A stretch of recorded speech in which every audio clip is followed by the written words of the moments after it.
Movie start అవగానే మనకి రెస్టారెంట్లో డిన్నర్ చేస్తున్న సంధ్య విపిన్ అనే కపుల్ని చూపిస్తారు. డిన్నర్ చేస్తున్న టైంలో విపిన్ సంధ్యతో మాట్లాడుతూ ఉంటాడు. అయితే సంధ్య పెద్దగా రెస్పాండ్ అవ్వదు. ఎందుకంటే సంధ్య ఎవరితోనో చాట్ చేస్తూ ఉంటుంది. సేపటి తర్వాత వాళ్ళిద్దరూ డిన్నర్ కంప్లీట్ చేసుకుని కారులో ఇంటికి వెళుతూ ఉంటారు. ఒక చోట దారి మధ్యలో సంధ్య విపిన్ని కారు ఆపమని చెప్తుంది.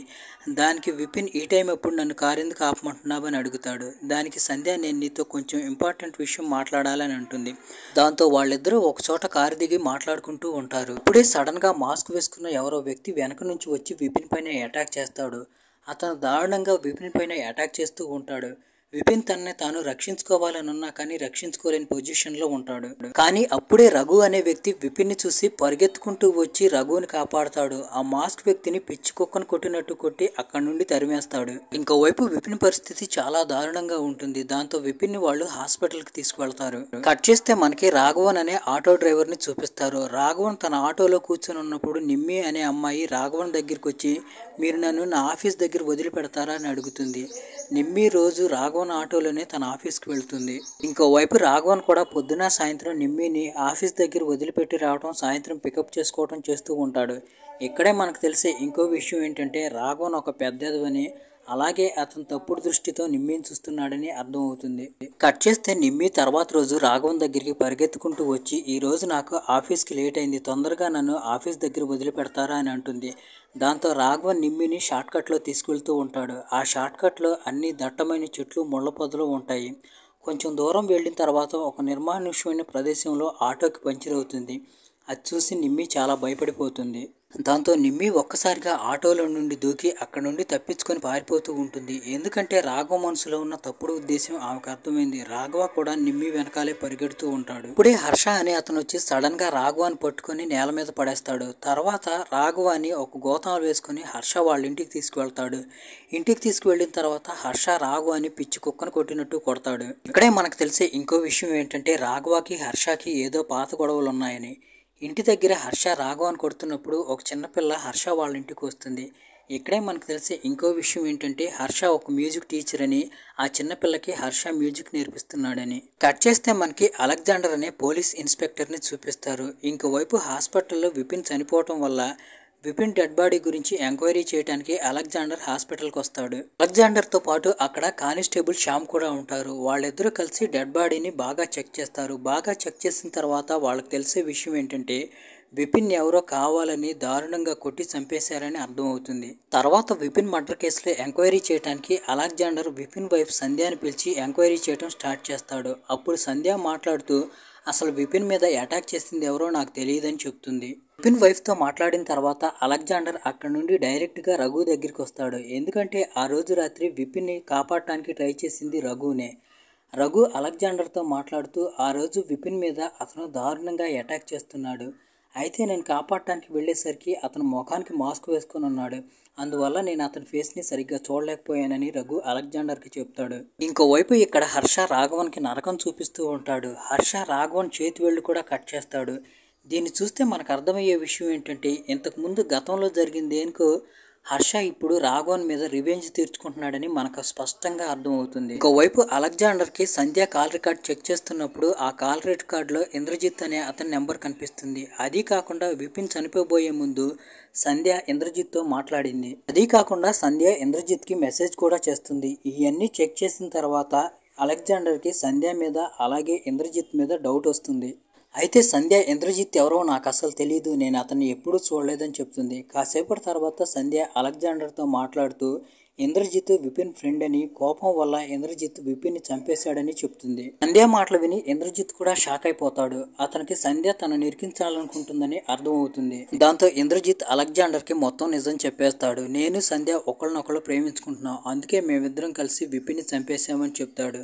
దాంతో అలెగ్జాండర్ విపిన్ చంపిన కేసులో సంధ్యాని అలాగే ఇంద్రజిత్ని జైల్లో వేస్తాడు. కేసు సాల్వ్ అవడంతో డీజీపీ కూడా అలెగ్జాండర్ని చాలా మెచ్చుకుంటాడు. తర్వాత రోజు అలెగ్జాండర్ పోలీస్ స్టేషన్కి వచ్చేసరికి రాఘవన్ వైఫ్ అలెగ్జాండర్ని కలవడానికి పోలీస్ స్టేషన్కి వస్తుంది. రాఘవన్ మిస్సింగ్ కంప్లైంట్ ఇవ్వడానికి ఆవిడ పోలీస్ స్టేషన్కి వస్తుంది. తర్వాత అలెగ్జాండర్తో మాట్లాడుతూ 2 రోజుల నుంచి రాఘవన్ ఇంటికి రాలేదు, నేను అన్ని చోట్ల వెతికాను, నాకెక్కడా కనిపించలేదు. అందువల్లే నేను కంప్లైంట్ చేయడానికి పోలీస్ స్టేషన్కి వచ్చానని అలెగ్జాండర్కి చెప్తుంది. ఆ మాటలు విని అలెగ్జాండర్ ఆవిడతో నేను ఎలాగైనా కానీ రాఘవన్ని వెతికి పట్టుకుంటానని చెప్తాడు. ఇంకోవైపు హర్ష ఇక్కడ ఇంట్లో రాఘవన్కి ఎలక్ట్రికల్ షాక్ ఇస్తూ ఉంటాడు. రాఘవన్ పదే పదే హర్షని వదిలిపెట్టమని బతిమలాడుకుంటూ ఉంటాడు. అయితే హర్ష రాఘవన్ మీద ఇంత జాలి కూడా చూపించడు. కట్ చేస్తే రాఘవన్ గురించి ఎంక్వైరీ చేయడానికి అలెగ్జాండర్ నిమ్మిని అలాగే నిమ్మి బాయ్ ఫ్రెండ్ రాయ్ని పిలిపిస్తాడు. అప్పుడు నిమ్మి అలెగ్జాండర్తో మాట్లాడుతూ ఆ రోజు ఆఫీస్కి వెళ్తున్నప్పుడు దారి మధ్యలో రాఘవన్ రిక్షా టైర్కి పంచర్ అయింది.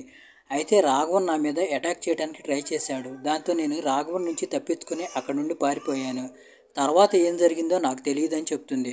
వాళ్ళకు తెలిసినంత వరకు చెప్పి నిమ్మి రాయ్ పోలీస్ స్టేషన్ నుండి వెళ్ళిపోతారు. తర్వాత రాఘవన్ ఆటో గురించి వెతకడానికి అలెగ్జాండర్ కానిస్టేబుల్తో కలిసి అడవిలోకి వెళ్తాడు. కోసం వెతికిన తర్వాత అలెగ్జాండర్ రాయ్ని కలవడానికి రాయ్ వాళ్ళ ఇంటికి వెళ్తాడు. ఇక్కడే మనకు తెలిసే ఇంకో విషయం ఏంటంటే రాయ్ ఒక డాక్టర్ అని, ఇంతకు ముందు కూడా చాలాసార్లు అలెగ్జాండర్ రాయ్ని కలిశాడని. నిజానికి చాలా కాలం క్రితం హర్ష కేసులో అలెగ్జాండర్ రాయ్ని కలుస్తాడు. ఇప్పుడు రాయ్ని కలిసిన తర్వాత అలెగ్జాండర్ హర్ష గురించి అడుగుతాడు. రాయ్ అలెగ్జాండర్కి హర్ష గురించి చెప్తూ హర్ష ఇప్పుడు లేడు, పని మీద టౌన్ బయటికి వెళ్ళాడు. హర్ష తిరిగి వచ్చిన తర్వాత నేను మీకు తప్పకుండా చెప్తానని, దాంతో పాటుగా రాయ్ అలెగ్జాండర్కి హర్ష ఇంటి అడ్రస్ కూడా ఇస్తాడు. అది తీసుకుని అలెగ్జాండర్ అక్కడి నుండి వెళ్ళిపోతాడు. అలెగ్జాండర్ అక్కడి నుండి వెళ్ళగానే రాయ్ హర్షకి మెసేజ్ చేస్తాడు. ఆ మెసేజ్ చూడగానే హర్ష తన ఫోన్ని పగలగొడతాడు. అంటే ఇది ఒక రకమైన సిగ్నల్ లాంటిది అనమాట. తర్వాత హర్ష ఆ చిన్నపిల్లతో మాట్లాడుతూ ఇవాళతో నువ్వు పియానో కంప్లీట్గా నేర్చుకున్నావు, రేపటి నుంచి నువ్వు పియానో నేర్చుకోవడానికి ఇక్కడికి రావసరం లేదు, మీ ఇంటి దగ్గరే ప్రాక్టీస్ చేసుకోమని చెప్తాడు. దాంతో ఆ చిన్న పాప ఇంటికి వెళ్ళిపోతుంది. కట్ చేస్తే ఇంకోవైపు అలెగ్జాండర్ కూడా ఆ చిన్న పాప వాళ్ళ ఇంటికి వెళ్ళి హర్ష గురించి ఎంక్వైరీ చేస్తూ ఉంటాడు. ఇంకోవైపు హర్ష ఇంట్లో ఏదో పని చేసుకుంటున్నప్పుడు అలెగ్జాండర్ హర్ష ఇంటికి వెళ్తాడు. అక్కడికి వెళ్ళిన తర్వాత అలెగ్జాండర్ హర్షతో మాట్లాడుతూ ఉంటాడు. అలెగ్జాండర్ హర్షతో మాట్లాడుతున్నప్పుడే లాక్ చేసిన ఒక రూమ్ కనిపిస్తుంది. దాంతో అలెగ్జాండర్కి డౌట్ వస్తుంది. అయితే అలెగ్జాండర్ ఆ రూమ్ డోర్ని ఓపెన్ చేయబోతున్నప్పుడు హర్ష ఇంటి ఓనర్ ఆ రూమ్ని ఓపెన్ చేయొద్దన్నాడని చెప్తాడు. అలెగ్జాండర్ ఆ రూమ్ లాక్ ఓపెన్ చేయాలని ట్రై చేసినా కానీ ఆ రూమ్ లాక్ని ఓపెన్ చేయలేకపోతాడు. కాసేపటి తర్వాత అలెగ్జాండర్ అక్కడి నుండి పోలీస్ స్టేషన్కి వెళ్ళిపోతాడు. అలెగ్జాండర్ అక్కడి నుండి వెళ్ళిపోయిన తర్వాత హర్ష ఒక్కొక్కటిగా చేసి సాక్ష్యాధారాలన్నింటినీ తగలబెట్టేస్తాడు. సాక్ష్యాధారాలన్నీ తగలబెట్టిన తర్వాత హర్ష రాఘవ బట్టలన్నీ విప్పేసి రాఘవాన్ని కూడా చంపేస్తాడు. చేస్తే తర్వాత రోజు అలెగ్జాండర్కి శ్యామ్ ఫోన్ చేస్తాడు. శ్యామ్ ఫోన్లో చెప్పింది విని అలెగ్జాండర్ కాళ్ళ కింద భూమి కుంగిపోయినట్టుగా ఫీల్ అవుతాడు. అసలు ఫోన్లో శ్యామ్ ఏం చెప్తాడంటే అడవిలో నరికేసిన కాలు ఒకటి కనిపించిందని చెప్తాడు. దాంతో అలెగ్జాండర్ కూడా అక్కడికి వెళ్తాడు. ఆ నరికేసిన కాలు చేయి చూసిన అలెగ్జాండర్కి ఈ వేరెవరివో కాదు, కనిపించకుండా పోయిన రాఘవన్వేనని అర్థమవుతుంది. ఫోరెన్సిక్ ఆఫీసర్ అలెగ్జాండర్తో మాట్లాడుతూ ఎవరో చాకుతో ఇతని కాలు చెయ్యి నరికేశారు, అదీ కాకుండా ఇతని డెడ్ బాడీ పైన ఒక ఇంటికి కానీ గోరు కానీ లేదు, వాటిని మనం DNA టెస్ట్ చేయడానికి యూజ్ చేస్తాం అని చెప్తాడు. ఆ మాటలు వినగానే అలెగ్జాండర్ షాక్ అయిపోతాడు. ఎందుకంటే మర్డర్ చేసిన అతను చాలా తెలివిగా ఎలాంటి సాక్ష్యాధారం వదలకుండా మర్డర్ చేశాడు. ఇలా మర్డర్ చేసే విధానం కూడా చాలా పాతదే. వెంటనే అలెగ్జాండర్ హర్ష ఇంటికి పరిగెత్తుతాడు. ఎందుకంటే అలెగ్జాండర్కి హర్ష మీదే డౌట్ ఉంది. అయితే అక్కడ ఎంతసేపు వెతికినా కానీ అలెగ్జాండర్కి హర్ష ఎక్కడా కనిపించడు. కాసేపటి తర్వాత హర్ష ఇంటి ఓనర్ వచ్చి హర్ష కొద్ది రోజుల క్రితమే ఇల్లు ఖాళీ చేసి వెళ్ళిపోయాడని చెప్తాడు. దాంతో అలెగ్జాండర్కి హర్ష మీద అనుమానం ఇంకా బలపడుతుంది. దాంతో అలెగ్జాండర్కి వీటన్నిటి వెనక హర్షనే ఉన్నాడని చెప్పి అనుమానం బలపడుతుంది. వెంటనే అలెగ్జాండర్ ఆ క్లోజ్ చేసి ఉన్న రూమ్లోకి వెళ్తాడు. ఆ రూమ్లోకి ఓపెన్ చేసి వెళ్ళిన తర్వాత అలెగ్జాండర్కి అక్కడ రక్తం మరకలు కనిపిస్తాయి. దాంతో హర్ష ఎలా చంపాడని అలెగ్జాండర్ మనసులోనే ఆలోచిస్తూ ఉంటాడు. కాసేపటి తర్వాత అలెగ్జాండర్ చాలా టెన్షన్గా పోలీస్ స్టేషన్లో కూర్చొని ఉంటాడు. అప్పుడు శ్యామ్ వచ్చి అలెగ్జాండర్తో మాట్లాడుతూ సార్ అసలు రాఘవన్ని ఎవరు చంపారని అడుగుతాడు. దానికి అలెగ్జాండర్ శ్యామ్తో రాఘవన్ని హర్షనే చంపాడని చెప్తాడు. చేస్తే మనకి ఇంకోవైపు ఎయిర్పోర్ట్లో ఉన్న హర్షని చూపిస్తారు. హర్ష టికెట్ తీసుకుని వేరే దేశానికి వెళుతూ ఉంటాడు. ఎందుకంటే ఇక్కడ హర్ష వచ్చిన పని కంప్లీట్ అయిపోయింది. ఇంకోవైపు అలెగ్జాండర్ హర్ష స్టోరీని శ్యామ్కి చెప్తూ ఉంటాడు. ఇక్కడతో స్టోరీ ఫ్లాష్ బ్యాక్లోకి వెళుతుంది. ఇప్పుడు మనకి హర్ష గర్ల్ ఫ్రెండ్ మాయాని చూపిస్తారు. మాయా తన ఇల్లు వదిలిపెట్టి హర్ష ఫ్రెండ్ అయిన రా ఇంటికి వస్తుంది. అసలు ఏం జరుగుతుందంటే మాయా హర్ష ప్రేమించుకుంటూ ఉంటారు. అయితే మాయా వాళ్ళ నాన్న హర్షతో మాయా పెళ్లి చేయడానికి ఒప్పుకోడు. మాయా వాళ్ళ నాన్న మాయాకి వేరే అతనిచ్చి పెళ్లి చేస్తూ ఉంటాడు. దాంతో మాయా ఇల్లొదిలి పారిపోయి హర్ష ఫ్రెండ్ అయిన రా ఇంటికి వస్తుంది. ఇంకోవైపు మనకి హర్షని చూపిస్తారు. హర్ష ఎవరో ప్రొడ్యూసర్కి స్టోరీ చెప్తూ ఉంటాడు. హర్ష పాటలు విన్న తర్వాత ప్రొడ్యూసర్ హర్షతో మాట్లాడుతూ నువ్వు నాకు పాత పాటల్ని రీమిక్స్ చేసిస్తావా అని అంటాడు. ఎందుకంటే హర్షకి తన టాలెంట్ మీద పూర్తి నమ్మకం ఉంది.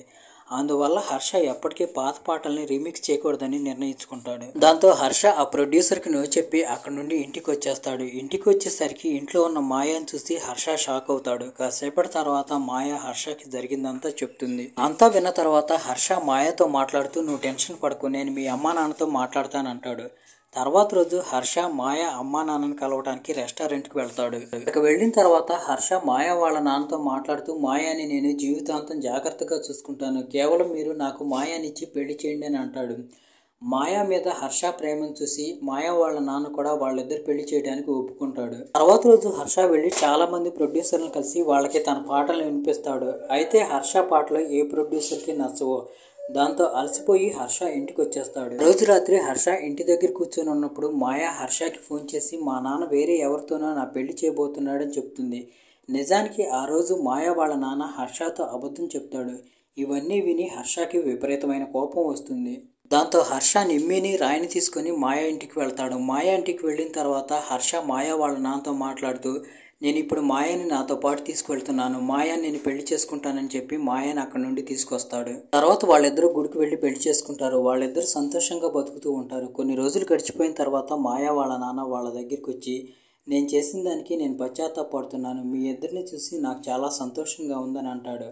ఆ మాటలు విని వాళ్ళిద్దరు కూడా సంతోషంగా ఫీల్ అవుతారు. రోజు రాత్రి మాయ తన కంపెనీ కార్లో కూర్చొని ఇంటికి వెళ్తూ ఉంటుంది. ఆ కార్ డ్రైవర్ వేరెవరో కాదు, రాఘవన్ కార్ని విపరీతమైన స్పీడ్లో డ్రైవ్ చేస్తూ ఉంటాడు. దాంతో మాయ రాఘవన్ని కార్ని నిదానంగా నడపమని చెప్తుంది. అయితే రాఘవన్ మాయ మాట వినందిపోగా మాయాని ఏడిపిస్తూ మాట్లాడుతూ ఉంటాడు. దాంతో మాయ రాఘవన్ని తిడుతుంది. అంతేకాకుండా మాయ తర్వాత రోజు వాళ్ళ బాస్కి రాఘవన్ మీద కంప్లైంట్ ఇస్తుంది. దాంతో రాఘవన్ని జాబ్లో నుంచి తీసేస్తారని వార్నింగ్ ఇచ్చిన తర్వాత కూడా తర్వాత రోజు రాఘవన్ మాయాని పికప్ చేసుకోవడానికి అక్కడికి వస్తాడు. దాంతో మాయకు విపరీతమైన కోపం వస్తుంది. మాయ వెళ్ళి మళ్ళీ వాళ్ళ బాస్కి కంప్లైంట్ ఇస్తుంది. దాంతో బాస్ అందరి ముందు రాఘవన్ పరువు తీస్తాడు. అందరి ముందు తన పరువు పోవటం వల్ల రాఘవన్ ఎలాగైనా కానీ మాయ మీద ప్రతీకారం తీర్చుకోవాలనుకుంటాడు. ఇంకోవైపు హర్షకి ఒక ప్రొడ్యూసర్ దగ్గర నుంచి కాల్ వస్తుంది. ఆ ప్రొడ్యూసర్ హర్షతో మాట్లాడుతూ, నేను నీతో పనిచేయడానికి ఇంట్రెస్ట్ గా ఉన్నానని చెప్తాడు. అయితే ఆ పాటలు రికార్డ్ చేయడానికి హర్ష ముంబై వెళ్లాల్సి ఉంటుంది. దాంతో హర్ష మాయాకి ఒక లెటర్ రాసి పెట్టి ముంబై వెళ్ళిపోతాడు. అది తెలిసి మాయా కూడా హ్యాపీగా ఫీల్ అవుతుంది. ఇంకోవైపు రాఘవన్ కంపెనీ కార్ తీసుకుని మాయా వాళ్ళ ఇంటికి వస్తాడు. తర్వాత రాఘవన్ మాయాతో మాట్లాడుతూ, నేను మీతో ప్రవర్తించిన తీరుకి నేను క్షమాపణ అడుగుతున్నాను, నన్ను క్షమించండి. అదే కాకుండా సెకండ్ డ్రైవర్ ఈరోజు డ్యూటీకి రాలేదు, నేనే మిమ్మల్ని కంపెనీకి తీసుకువెళ్తానని అంటాడు. మాయ కూడా రాఘవన్ మాటలు నమ్మి కారులో కూర్చుంటుంది. అయితే మాయని రాఘవన్ ఆఫీస్కి తీసుకువెళ్లకుండా ఒక నిర్మానుష్యమైన ప్రదేశంలోకి తీసుకెళ్లి అక్కడ కారు ఆపేస్తాడు. దానికి మాయ, ఎక్కడెందుకు కారు ఆపావు, నన్ను ఆఫీస్కి తీసుకువెళ్ళు అని అంటుంది. అప్పుడు రాఘవన్ మాట్లాడుతూ, నీ వల్ల అందరి ముందు నా పరువు పోయింది, నిన్ను ప్రాణాలతో వదిలిపెట్టనని అంటాడు. ఆ మాటలు చెప్పగానే రాఘవన్ మాయాని నిర్దాక్షిణ్యంగా కొట్టి చంపేస్తాడు. తర్వాత మాయా డెడ్ బాడీని నదిలో పడేస్తాడు. దీని గురించి ఎవరికీ తెలియదు. ఒకరోజు రాయ్ మాయా వాళ్ళ ఇంటికి వెళ్ళేసరికి అక్కడ రాయ్కి చాలా మంది పోలీసులు కనిపిస్తారు. రాయ్కి పోలీసులు జరిగిన స్టోరీ మొత్తం చెప్తారు. దాంతో వెంటనే రాయ్ హర్షకు ఫోన్ చేసి వెంటనే తిరిగి రామంటాడు. చనిపోయిన మాయా డెడ్ బాడీని చూసి హర్ష గుండె 1000 ముక్కలవుతుంది. మాయా తనను అలా అర్ధాంతరంగా వదిలిపెట్టి వెళ్ళిపోతుందని హర్ష ఎప్పుడూ అనుకోలేదు. తర్వాత అలెగ్జాండర్ హర్షకి జరిగిన నిజం మొత్తం చెప్తాడు. నది ఒడ్డున మీ మిసెస్ డెడ్ బాడీ దొరికింది. డ్రైవర్ని ఎంక్వైరీ చేసిన తర్వాత మాకు తెలిసిన విషయం ఏంటంటే మీ మిసెస్ని రాఘవన్ అనే ఒక డ్రైవర్ చంపేశాడు. తర్వాత పోలీసులు కూడా రాఘవన్ని పిచ్చి కొడతారు. ఇంకోవైపు హర్ష లోపల నుండి నలిగిపోతాడు. అయితే జడ్జి గారు రాఘవన్కి ఉరిశిక్ష వేయకుండా జీవిత ఖైదు వేస్తారు.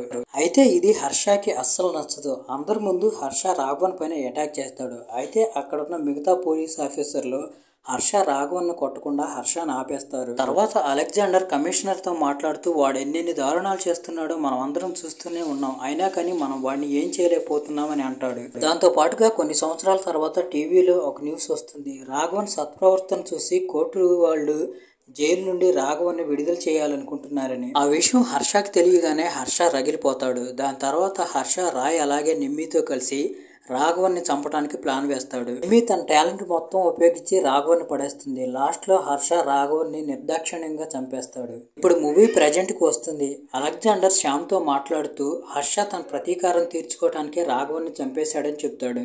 అందువల్లే మనం హర్షకి వ్యతిరేకంగా ఎలాంటి కేసు ఫైల్ చేయమని చెప్తాడు. అలెగ్జాండర్ హర్షకి వ్యతిరేకంగా ఎలాంటి కేసు ఫైల్ చేయడు. ఇక్కడితో ఈ మూవీ ఎండ్ అయిపోతుంది.